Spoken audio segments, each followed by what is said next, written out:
Hi all, welcome and thanks for having me.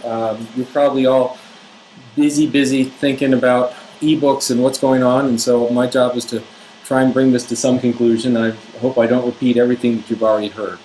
So I want to talk about new librarianship in the age of ebooks. And new librarianship is a term that we're using that really looks at how do you focus librarianship around the idea of conversations and knowledge and not things in books.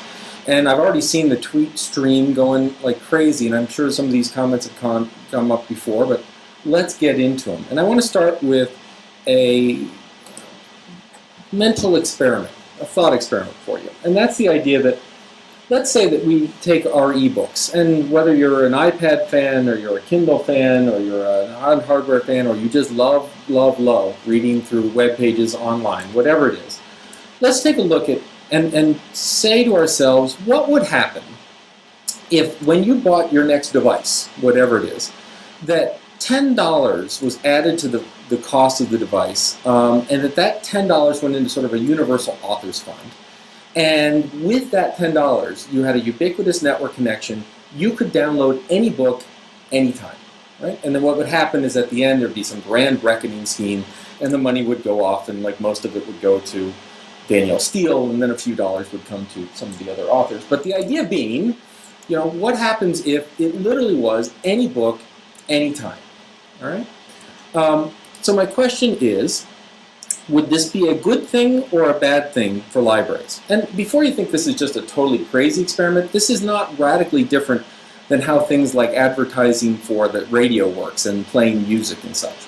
So would it be a good thing or a bad thing for libraries? Would it be a good thing or a bad thing for librarians? And I think those are two different questions, but we'll get into in a moment. So if you look at it and you say, this would be a really bad thing for libraries, right? Libraries values its collections, its buildings, and suddenly if people don't need the stuff from us, if they don't need to come in and borrow and get things from us, and realizing that on that Twitter stream there's been a discussion about a digital disconnect, but stick with me for a minute, that we don't need libraries. We can just say, forget it. We now have solved this problem without having to storehouse them. On the other hand, if you look at it and you say, this would be really great for libraries, that the value of libraries and librarians is in the knowledge, that you don't need the stuff, you need actually librarians more. That imagine if someone came to the reference desk, or someone came into your school library, or someone came wherever it is, up to you as an embedded librarian and said, I'm really struggling with this problem. How do I handle this? What do I do? And the answer is, well, could I see your device for a moment? And you pull the device and you just do a couple clicks, and it's like, well, I just put 3 books on here that are exactly what you need. Go read them and thou shalt be informed. Right? This is a very interesting idea. And what I want to take a moment to think about is, you can't really end up halfway on this conversation. If this is the scenario, you either look at libraries and librarians' work as collection management, collection maintenance, aggregation, or you look at the work of libraries and librarians as connection management, the idea of connecting people together, connecting them to ideas, and around learning and education.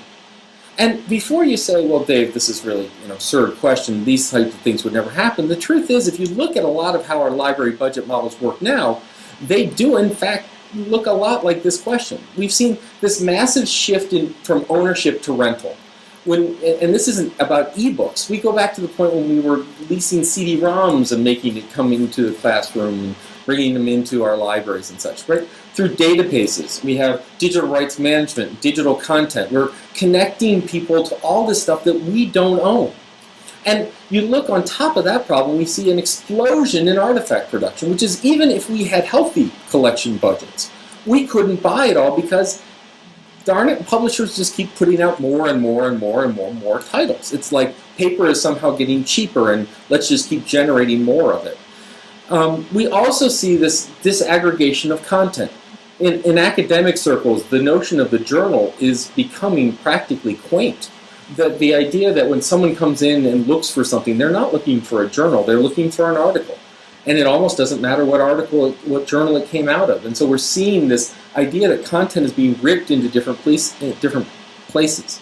An explosion of data, in that increasingly what's driving everything from scientific inquiries in universities to scientific inquiries in a K-12 setting is being driven by data and massive data sets. The fact that my fifth grader can get online, go to NASA, and download telemetry data about a satellite around the sun is a bizarre concept.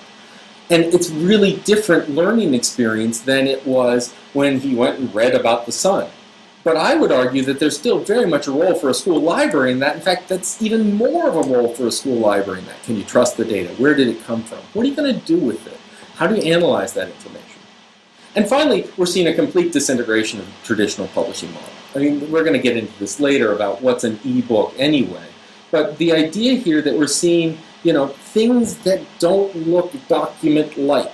What do we do with Facebook? What's a MARC record look like for Google? My favorite is gigapixel images that you can, we're getting to the point with technology that you can stand on one end of Giant Stadium in the middle of a game and take a massive 10 gigapixel image. And with that one image, you could zoom in and see everyone's face that was at the game that day. What does that look like? How do we store that? What do we record it as? Do we put everyone's name on it? Oh, let's tag it, right? We're seeing the idea of where music comes from, and the idea that you don't make money on the albums anymore, you make them on the concerts and the t-shirts and all these kinds of things. That we're blowing apart the idea that there were these nice little channels that gave us nice little documents that we could put in nice little shelves. Gone. I mean, one could argue whether we ever had it, but certainly gone. So what I just want to dismiss before we go any farther with this is that the idea that because books are changing or ebooks are growing, that is somehow a threat to librarianship is absurd. The real threat is the perception on the part of librarians and members that libraries are about owned artifacts. Right? And I use the term members. Just want to give out, Joan Fry Williams, and I've seen her name come up, and she's brilliant, and I want to give her due credit for this, which was, as a library was working on a strategic plan, and they were saying, well, do we call them users? Do we call them customers? What do we call them? And she said, I have a radical idea. And she went out and she asked them, and they said, we're members. We have a card. We pay taxes, or we pay tuition, or we pay whatever. We have ownership in here. We're members. And I love that terminology. I love that phrase because it talks about co-ownership with communities. It talks about the fact that what we're doing for ourselves, that we're of the people here. So now that we've established that the fact that Kindle is selling more than hardcover books is not the end-all and death of libraries. Quite the opposite. Let me turn my attention to ebooks and why I ended up here. And I will warn you, as I've warned a few people coming into this, that ebooks make me cranky. Ebooks make me cranky, and it's not because, one, I don't like ebooks. I love ebooks.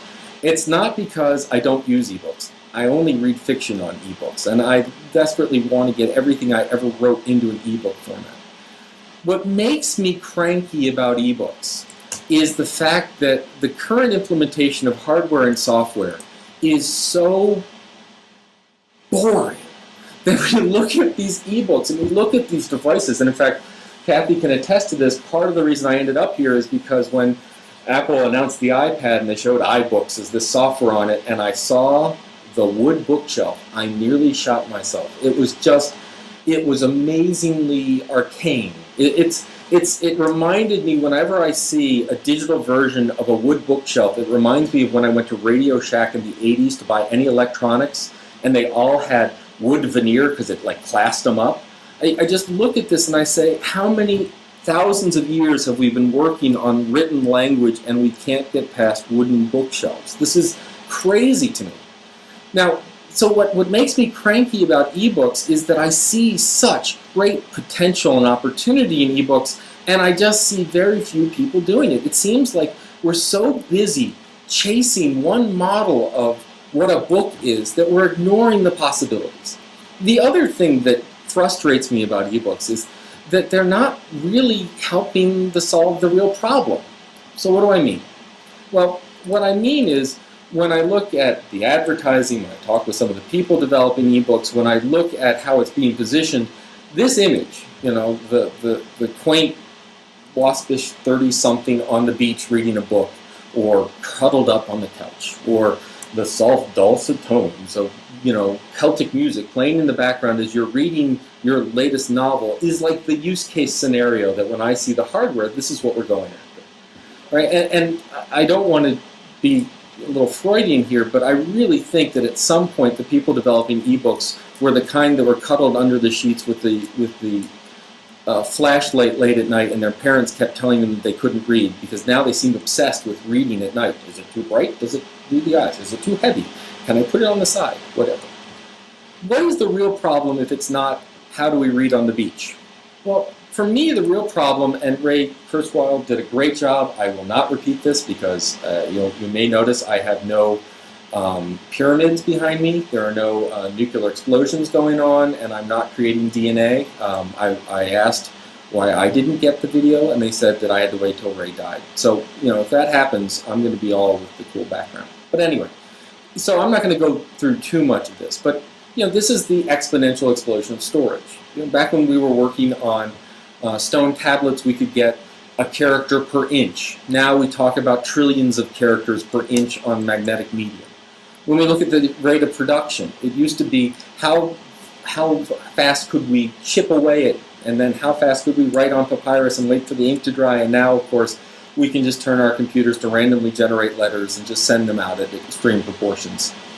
We're also seeing the idea that the transmission's gone crazy. How long does it take to get data? A mile, right? Well, when you were on a horse, it took so long. When you were walking, it took so long. And now, of course, we talk about how many terabytes we can move instantaneously. But in all of this, of course, the real leveler of the equation is the ability for us to comprehend that data has not changed one lick ever. That we are reading and comprehending as fast as we were when we were wearing togas and hanging around in Greece going, hey, Socrates, is that hemlock? Anyway, so what we really need to be thinking about with reading, and I want to be really careful here, but we want to be talking about learning.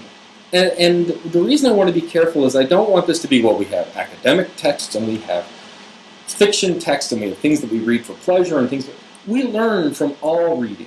We learn very much about ourselves. When we read Catcher in the Rye and we figure out, well, was Calden just lazy or was he a rebel? This teaches us about how life works, right? So the idea here is that we need to look at how we can comprehend, learn, and make sense. So that's the real problem we're trying to solve. The other thing we need to realize is that we are really looking at a massive change when you move to a digital format.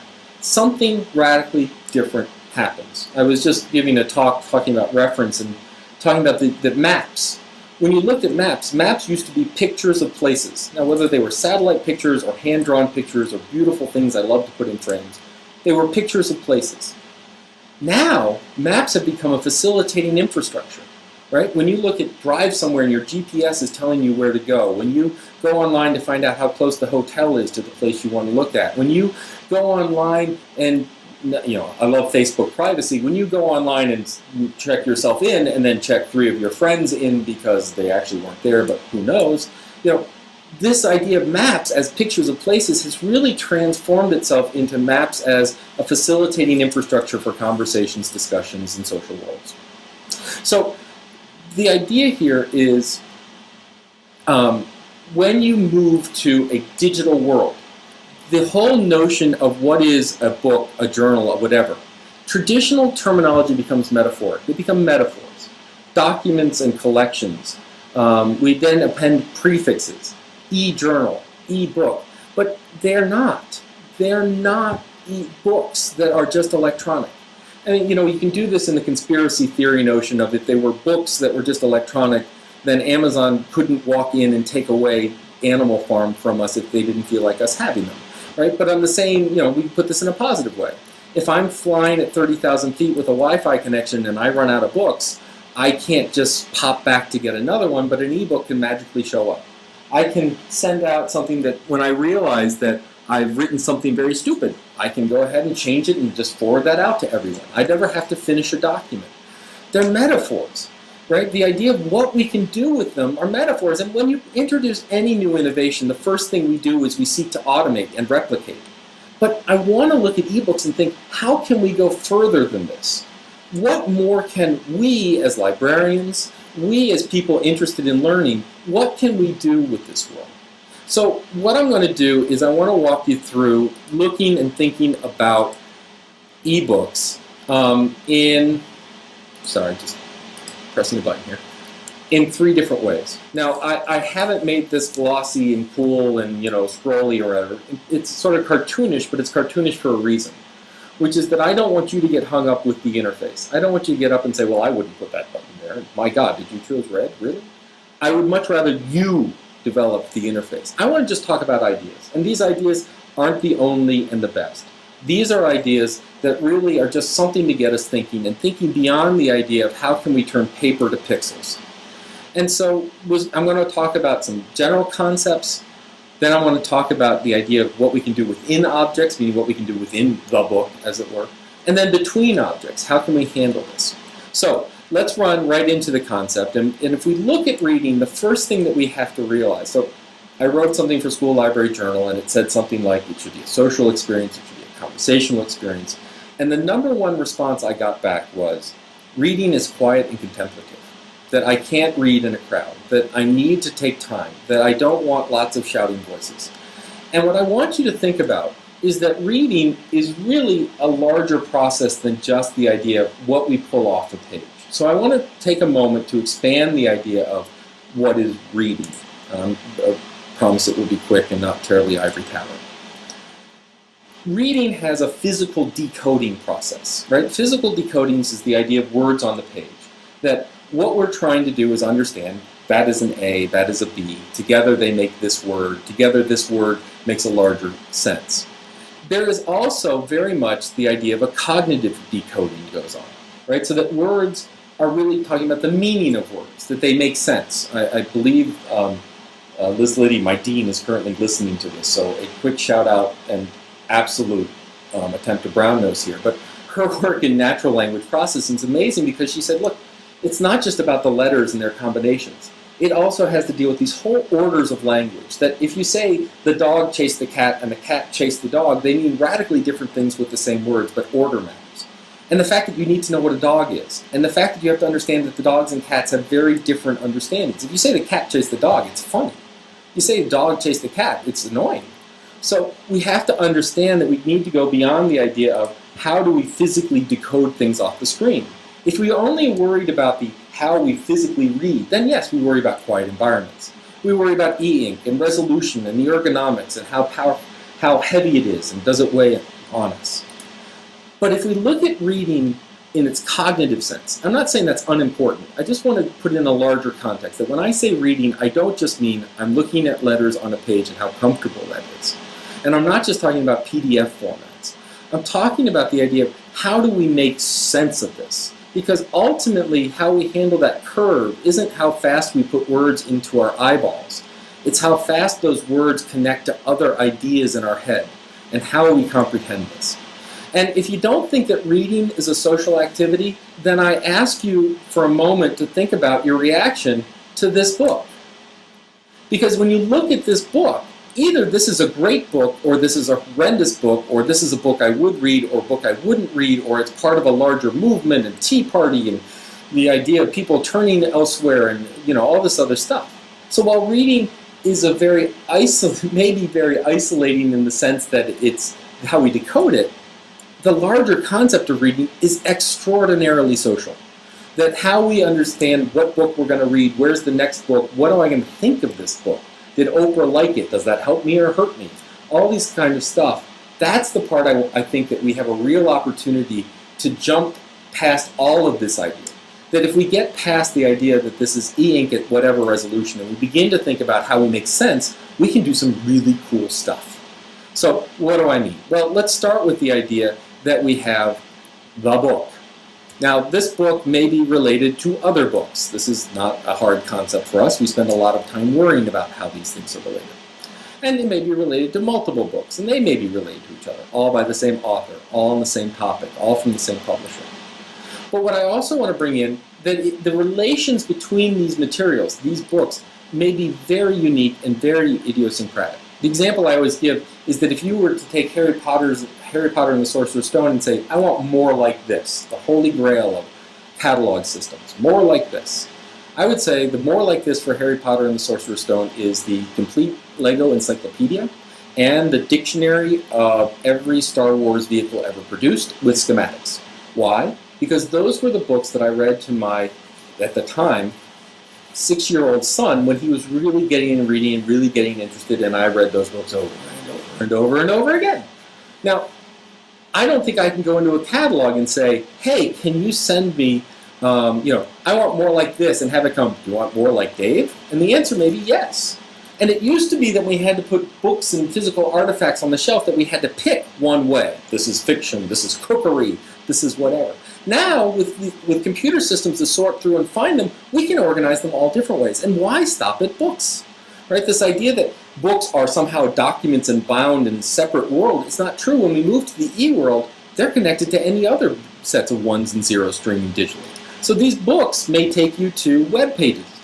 This is a blog talking about this topic, and that takes you to a whole different community. Here's a group of people, whether it's a reading club, whether it's, Tea Party folks or anti-Tea Party folks or people who like coffee, or I don't know. But it may take me to whole different communities. These books may be turned into a movie, and the movie can take you to the soundtrack.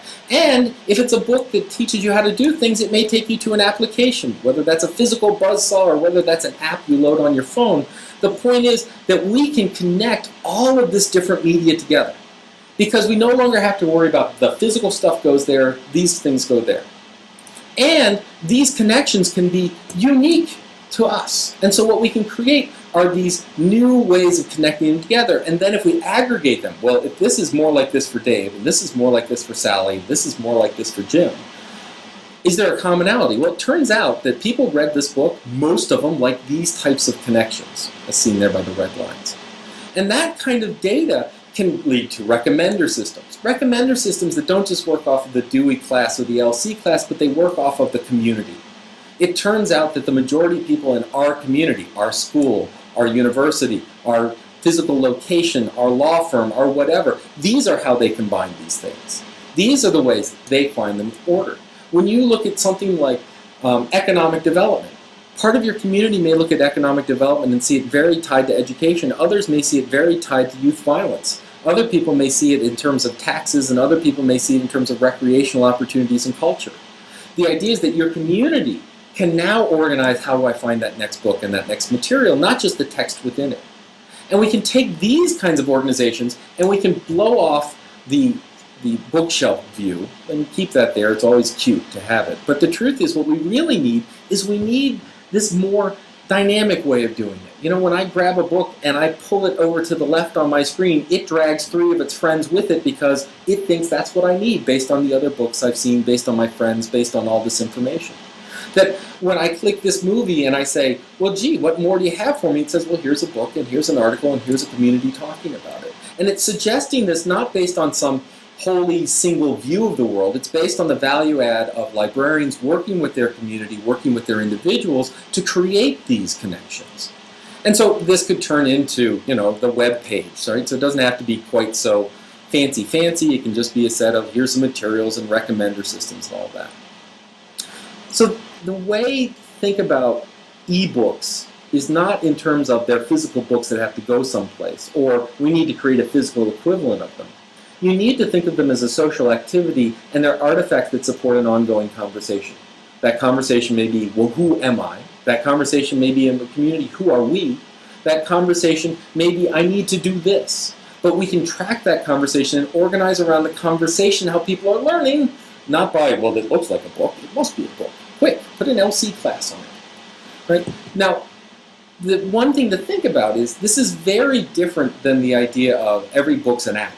Right? Because if we do the every book's an app model, we're going to end up with 300,000 different interface options and new tools and things, and I think that's just going to be screwy in and of itself. I have an iPad. I like my iPad. It's delightful. However, I have so many apps that it takes me a half an hour to just keep swiping back and forth to find how I can get to Angry Birds. This is not an effective user interface because it just assumes that all of these things, oh yeah, they're apps. You'll figure, we'll give you folders. That's not what we need. These are things that help me do something, and they're orchestrated around what I need to do. Organize them that way.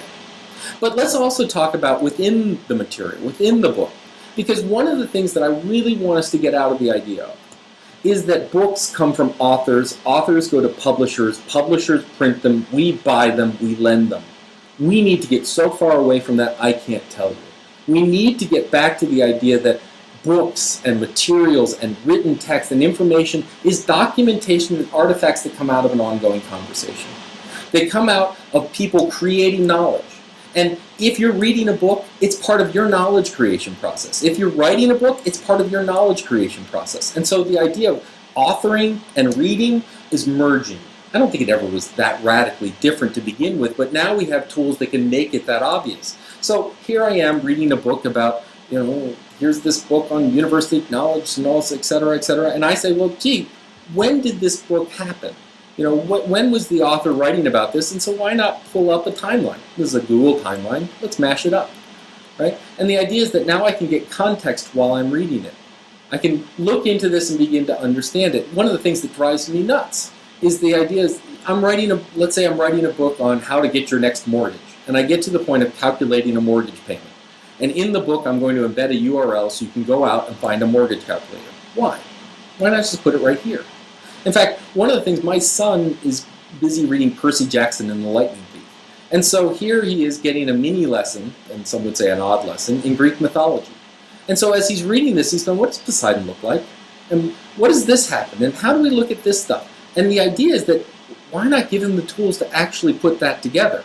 Why not embed, authoring and creation tools right in here? So as you're reading through here, this idea that somehow we've rediscovered the highlighter and that this is the main killer app on ebooks has to go away.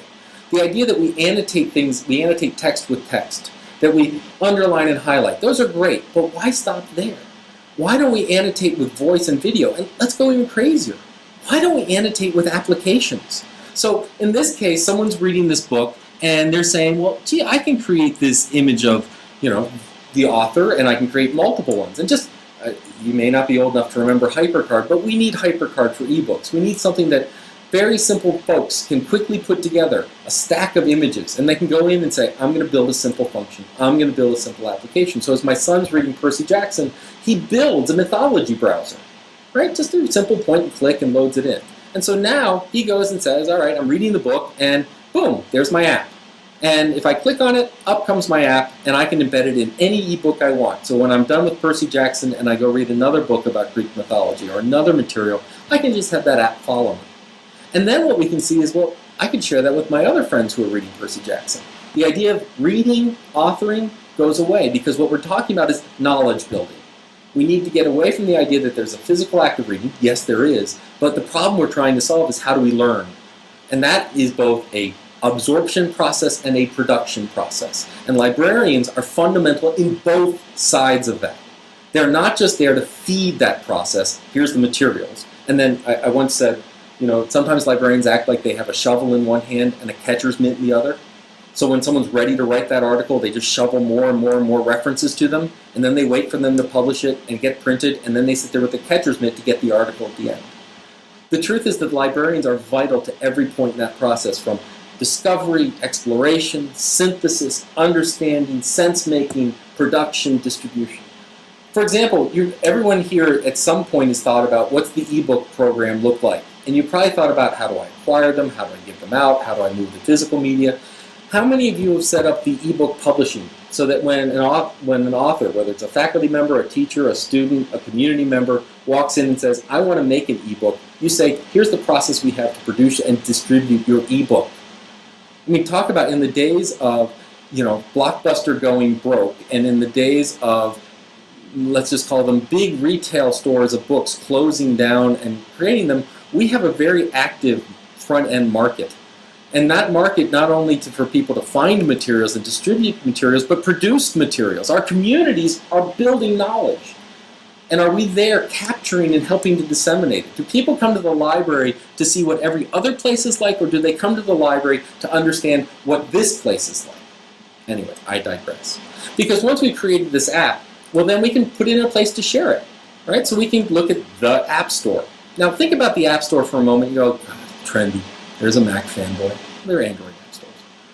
That's not the point of an app store. The point of an app store is this allows you to customize the environment around you. When you look at your phone and you can tell it, I want Angry Birds, I want this game, I want something that I can read with, I want all these other things. You're not a user of that phone. You're not some passive consumer where someone else has dictated what your telecommunications experience looks like. You're an orchestrator of it. You're an author of your mobile environment. You need to be an author of your ebook environment as well, because now you can come in and find that app. And so someone says, well, here's a good chat app. And now I can chat with my friends if I so choose while I'm reading this. I can't tell you the number of times I or my wife have been reading, turn to each other and goes, oh, I really wish Cindy could read this. Well, she's online, let's go talk. Or, the better yet, as a publisher, I'm going to put this app in and you're reading it at 5 o'clock on Friday and you've allowed me to let you know. Turns out, our author conversation is about to start in 30 minutes. Would you like to join? And we can actively build this back and forth. Right? And so we can add new functionality. Now we can go even further than this, which is why stop, which is once we have this magical connection by people reading and authoring and annotating and creating new content, creating new data, what they're doing is they're creating extraordinarily rich pathways through the web. They're creating new pathways that others can follow. They're creating new ideas of knowledge and relations, and so the information geek in me gets really interested, and we can have interesting taxonomies, and we have matrix views, and we can use this to do RDF, and suddenly many initials follow afterwards. But just take it for a minute that what you have in front of you is this spider web of knowledge where you have not only the items that you use to consume, but the items that you produce, and the items you use to decipher and understand. And they're all connected, and you understand those connections. Once you have that, what do you do with it? Well, imagine next time someone's walking through your library, they bring up their ebook app, whether it's a reader or what have you, and they look at your books, and they bring up their phone, and they say, well, what's here? And it says, well, here's a book here. And by the way, there's another book, but it's on loan. Would you like to request to get it back? And by the way, your friend Fred said 3 aisles over is a better book. You should go look at that. Because this kind of data through something like an augmented reality interface where we can browse the shelves. I mean, it's like GPS for the library, which is not a radically new idea. But think of it now where the routes come not from you putting in a call number, but the routes coming in by telling them your problem. So when you're up on the 5th floor and you're looking at a book and you say, oh, that's an interesting book, give me more like that. Once again, my definition of more like that. It says, okay, turn left, go downstairs, go across the way, pull up the shelf, and on the 3rd shelf you'll find, boom. And having that app walk you through and move it through. Now, the idea is that's not paper-like and that's not an e-ink discussion. The point of this is it's about knowledge. And this notion that we keep worried about what's an ebook and what's that, we need to give it up. We need to go to what the problem is that we're trying to solve. Now, I'm going to get cranky again, and I apologize. I think my 511, my introductory library science students are listening to this across the street, and they're all knows what are coming next, which is Dave's about to lose his temper, but I apologize for that. We must, as a library community, as librarians, stop waiting for them to figure this out. We need to stop saying, oh, well, once the war between Amazon and Sony and Apple settle itself out and we have a predominant winning platform, we'll get it. We need to stop figuring out that this is just another acquisition question. We need to stop thinking of this as just another, we're waiting for other people to decide how this works, and once the publishing and business model works in, we'll do our best to struggle against it, right? This is our problem. This is our opportunity. I know this is going to come across a little bit as biting the hand that feeds you, but waiting for publishers to figure out the ebook model of the future is like waiting for heroin addicts to develop methadone. We need to think of it ourselves. If this is vital and important to us, this is something we can do. We need to stop buying a Kindle, a Nook, and an e-reader and being disappointed. If I see another post that comes around going, we got a Kindle. It turns out you have to give it a credit card. We don't know how to give it a credit card. We would like to preload books. We can't preload books. I'm going to go nuts. These weren't designed for that system. And this is not saying that Kindle is evil or bad or Nook or it's us versus the publisher. It's just they were trying to solve a problem. How do I take the physical books that I'm comfortable with and turn it into a device that I'm more comfortable or as comfortable with? That's not the problem that we're trying to solve. The problem that we're trying to solve is how can we help our communities get better and learn more? And that may require a radically different view of this. So stop doing it. Stop whining about publishers and, well, the publishers haven't figured this out and there are too many standards and there are too many. What we need to do is we need to fix this problem. We must build it. Now, this may sound absurd, but why isn't the library community building an ebook platform? Think about this for a minute. If I'd said this in 1982, you would have looked at me and said you're insane. But think about it today. First of all, we have a network infrastructure. It's there. Between the 3G cellular network and Wi-Fi in every coffee spot and in every library, we have a really amazing network infrastructure. We have a platform.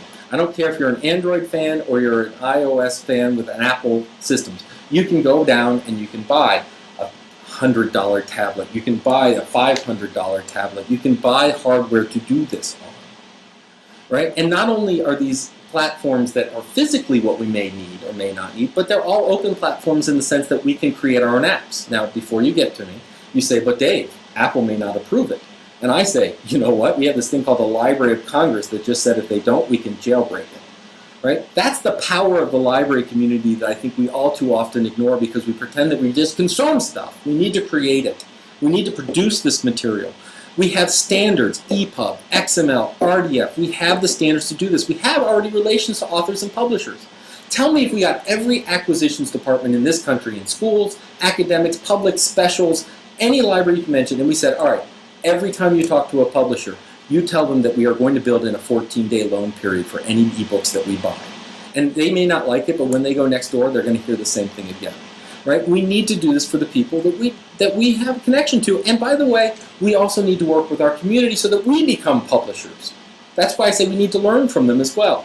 We have the fundamental data to do this already. We have a lot of this connective tissue through WorldCat materials.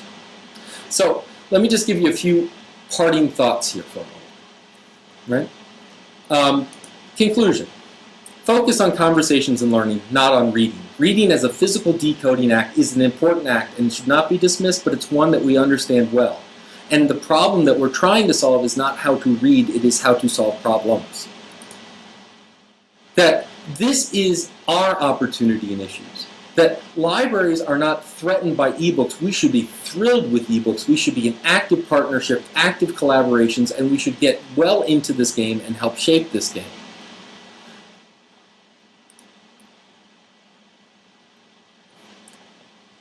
That the future is bright for libraries and librarians, in ebooks and whatever, but only if we make it so.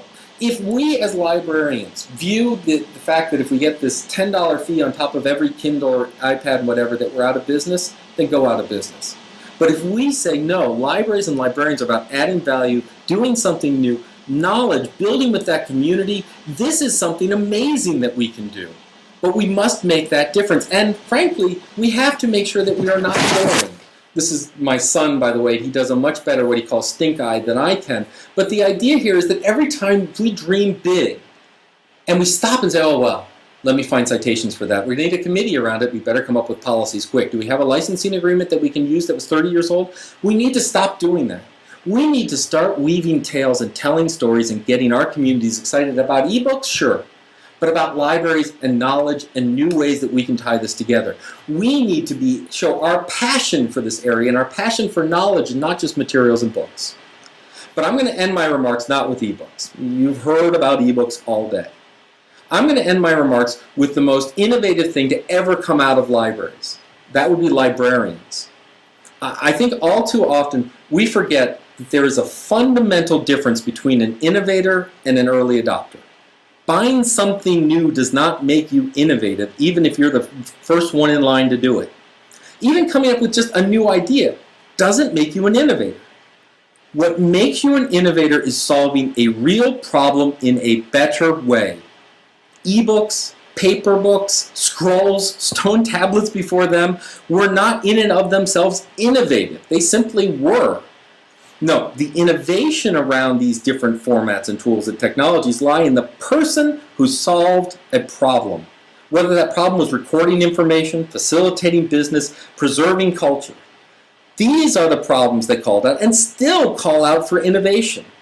Our missions as librarians is not to help our customers shop.